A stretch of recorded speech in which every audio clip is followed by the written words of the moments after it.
ही माझी वसुंधरा अभियानांतर्गत अनेक प्रकारच्या त्याच्यात तुम्हाला थोडक्यात मी सांगतो, जास्त वेळ घेत नाही, तुमचा पण वेळ जाईल आणि मान्यवर इथे जे आहेत त्यांना पण जायचं आहे. आपल्याला हा ई कचरा म्हणजे तुम्हाला आता जे आम्ही ज्या डस्टबिन वाटप करणार आहोत, कशासाठी आहे? ओला कचरा आणि सुका कचरा. ह्याच्यामध्ये ओला कचरा जर आपल्याकडे जे असेल, म्हणजे ओला कचरा कुठला आला? पाण्यात भिजलेला का? तुम्ही जे बघा, तुम्ही जी मेथी आणता बरोबर आहे की नाही, किंवा तुमची जे वांगी आहे तुम्ही जी त्याच्यापासून निर्माण होणारा जे तुमचा कचरा जो होतो तो ओला कचरा, भाजीपाल्यापासून म्हणा किंवा आणखी वेगळ्या याच्यात, आणि असा कचरा जो आहे तो आपण काय करायचं आहे? फेकून नाही द्यायचा. आपल्या घराच्या बाजूला खड्डा काढला आणि त्या खड्ड्यामध्ये तो कचरा टाकला, तुमच्या ती त्याच्यात ओढायची नाही, बाजूला ठेवायची.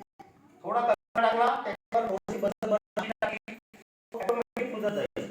अशा पद्धतीने तो खड्डा आपल्याला भरायचा आहे आणि ते खत तयार होईल चांगलं. आलं लक्षात? कंपोस्ट खत. आणि ते खत आपल्याला नंतर शेतीसाठी वापरायचं आहे.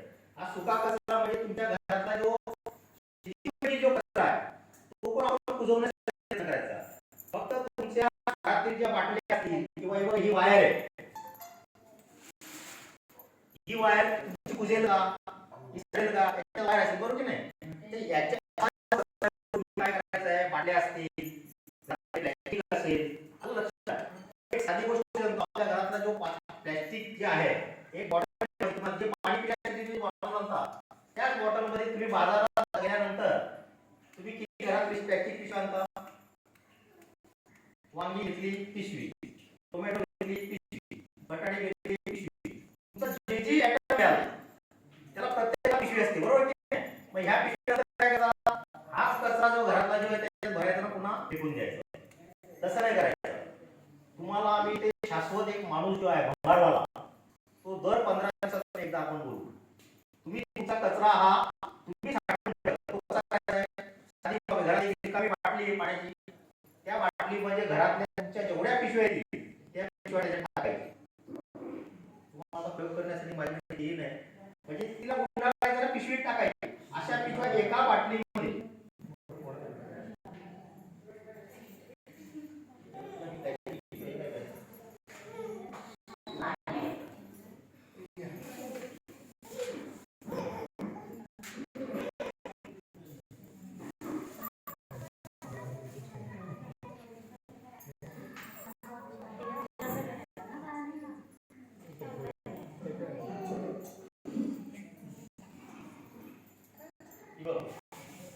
रिकामी बाटली आहे, त्या रिकामी बाटली ही पिशवी आहे, ती मोठी आहे ना, ही पिशवी जी आहे ओला पाहिजे, कशाला बाहेर प्लास्टिक जाईल. अशा तुमच्या या एक बाटलीमध्ये 50 ते 100 पिशव्या असतील बरोबर आहे की नाही? तुम्ही फक्त ती घ्यायची पिशवी टाकायची, ती गुंडा जसा घेऊन जाईल तशी पॅक झाली प्लास्टिक बाहेर जमा करतो ते तुमच्याकडे येईल.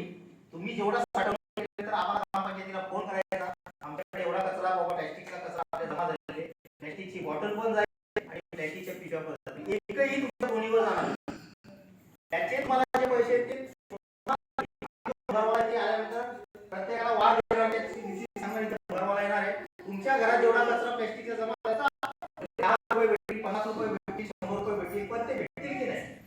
काय फायदा होणार आहे? तुम्हाला 2 पैसे भेटतील. शिवाय हा कचरा जो पडतोय, शेवटी तो कचरा जाऊन अटकतोय नदी नाले जेव्हा वाहतात, तिथे जाऊन अटकल्यानंतर त्या ठिकाणी ते पुन्हा पुराची परिस्थिती निर्माण होते. तुमचे बघा मुलीला जाऊन जर पिशवी अटकल्या, पाणी पास होते, पाणी पुढे पुढे थांबत गेल्यानंतर शेतकऱ्याचं पण नुकसान होते बरोबर आहे, शेतीचं नुकसान होते. अशा पद्धतीने आपल्याला प्लास्टिक बंद आपल्याला त्या वायरे असतील, तुमच्या काचा असतील, घरात बाटल्या असतील, हे सगळं संकलित करून ठेवायचं आपल्याकडे, फेकून नाही द्यायचं. आणि मग गाडीमध्ये तुम्ही डस्टबिन तुमच्या तुमच्याकडे वापर करण्यासाठी जर कचरा ठेवायला जागा नाही किंवा टाकायला जागा नसेल बरोबर आहे, तर तो कचरा फक्त गाडीत टाकायचा आहे. घंटा गाडी पण चालली नाही पाहिजे. आपल्या कचऱ्याचं विघटन, आपल्या कचऱ्याचं व्यवस्थापन आपण करायचं सुद्धा. शहरामध्ये कसं असतं तुम्हाला सांगतो, आपण राहतो शहरामध्ये असं आहे, समजा आता आम्ही फ्लॅटमध्ये राहतो, आम्हाला कचरा टाकण्यासाठी जागा नसते किंवा आम्ही तिचं व्यवस्थापन करण्यासाठी काही जागा नाही, फ्लॅटमध्ये ठेवू शकत नाही. पण आपल्याकडे घर आहे, घराच्या पाठीमागे आवार आहे, बाजूला आहे, आपण तुमची साधे गोंट्या जरी भरून ठेवली, बरोबर आहे की नाही, तरी आपल्याला त्या पद्धतीने ही सगळ्यात चांगली आहे. तुमच्या घरातल्या 100 एक वाटी बनवली आणि त्याचं वजन होईल. आलं लक्षात? ह्या पद्धतीने आपल्याला करायचं. हे वजन तुम्ही जर केलं तर आपल्याला, आणि हे तुम्हाला आज बोलवण्याचं किंवा मीटिंग आहे, तुम्हाला एक सुरुवात असावी म्हणून तुम्ही देतो काम पंचायतीमध्ये. याचं महत्त्व एवढं नाही की हे देते त्याचं. तुम्ही मला जे सहकार्य करणार ते फार महत्त्वाचं आहे. आणि तुम्ही जर अशा पद्धतीने जर त्या ठिकाणी जर आपण काम केलं तर उद्या येणारी कुठली पण कमिटी आहे ती कमिटी आल्यानंतर तुम्हाला कचरा दिसणार नाही.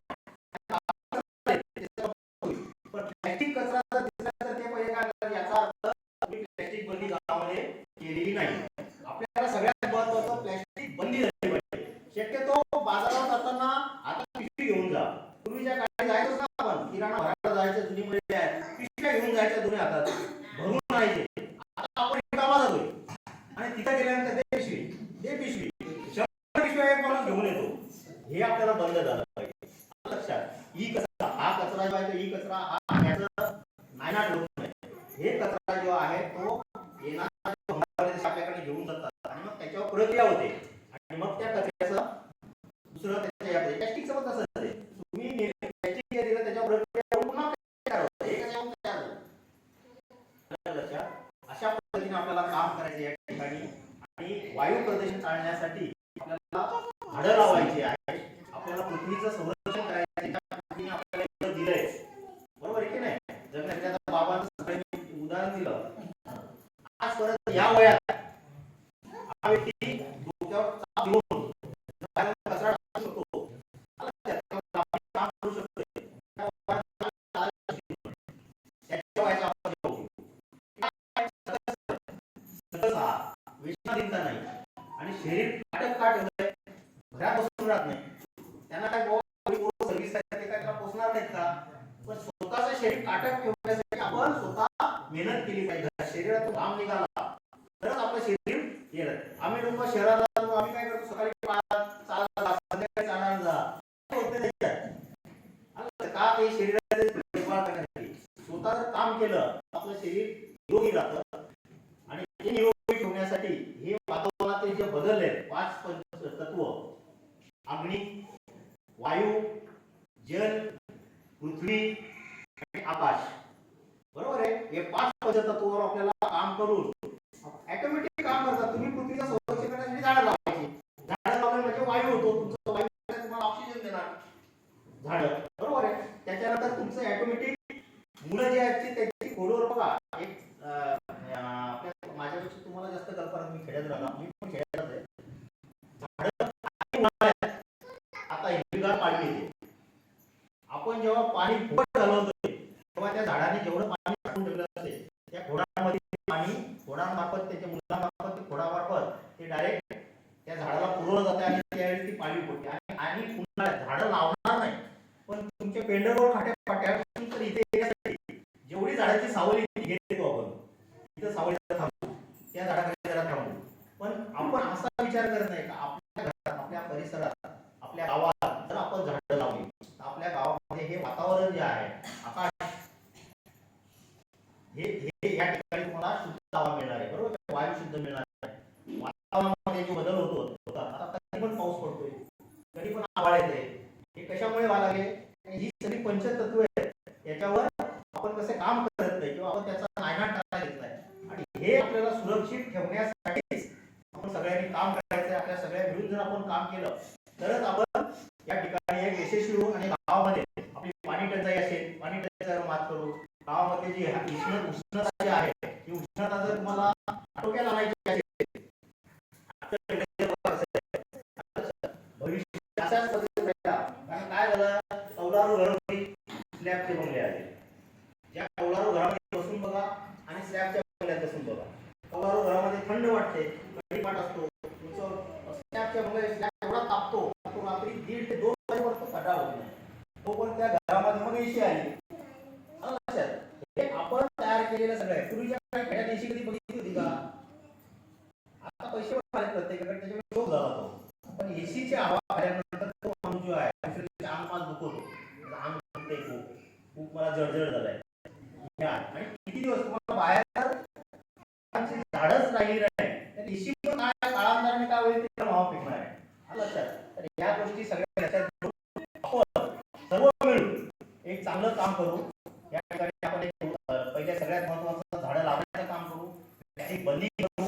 वायू प्रदूषण आपल्याकडे जर समजा ध्वनी प्रदूषण जे होते एखाद्याकडे लग्न असेल, बरोबर आहे, लग्न असेल तर आपण खूप मोठा जोरात जोरात त्याच्याने काय होतं, आपला तर खर्च होतो, दुसऱ्याला त्रास होतो. एखाद्या घरी कोण अटॅक होऊ शकतो, बरोबर आहे. तो आता नवीन सिस्टम निघली डीजे, डीजे एवढा जोरात माणूस धाड धाड, बरोबर आहे. हे बंद केलं पाहिजे. हे ध्वनी प्रदूषण आहे, मला लक्षात येत नाही, पण हे ज्याला हार्टचा त्रास आहे, नसेल त्याला त्रास निर्माण होईल, आणि ज्याला आहे तेवढ्या घाईत चटकन अटॅक येईल. आलं लक्षात. हे आपण ध्वनी प्रदूषण टाळलं गेलं पाहिजे. दुसरं आपल्याला काय करायचं याच्यामध्ये, वायू प्रदूषण. आपण आता तुमची दिवाळी येते, गणपती येतात, मोठ्या उत्साहात साजरा करतो. लांबच्या लांब काय वाजल्याच नाही तर काय दिसणार नाही का, म्हणजे उत्सव साजरा होणार नाही का. पण त्या फटाक्या लावल्यानंतर किती प्रदूषण होतं, एवढ्या एरियामध्ये वास येतो दारू गोळ्याचा, बरोबर की नाही. तर हे आपण टाळलं गेलं पाहिजे. आपण गाव मिळून तुम्ही एक निर्णय घ्यायचा आहे, अशा पद्धतीने आम्ही ठराव करून पाठवतो, उपयोग नाही होत. तोपर्यंत तुम्ही सहकार्य करणार नाही, तोपर्यंत नाही. आपण गावामध्ये लग्न असेल त्याच्यात तुमचे पैसे वाचणार आहेत. आता ठीक आहे, स्पीकर लावा, पूर्वीच्या काळी आवाज कमी ठेवा, हे डीजे डीजे काढून टाका. आलं लक्षात की नाही. ध्वनी प्रदूषण टाळेल. फटाके जे आहेत नाही वाजवले तर काय फरक नाही पडत. लोक काय असतील, केला त्याला पण हसतात, ज्याच्याकडे नाही त्याला पण हसतात, आणि ज्याच्याकडे भरपूर पैसे देतात आणि एवढा पैसा असून का उपयोग, काहीच केलं नाही, असू दे, नाही केलं बरोबर की नाही. आपण टाळलं पाहिजे. अशा पद्धतीने आपल्याला हा उपक्रम राबवायचा आहे. आणि माझी वस्तू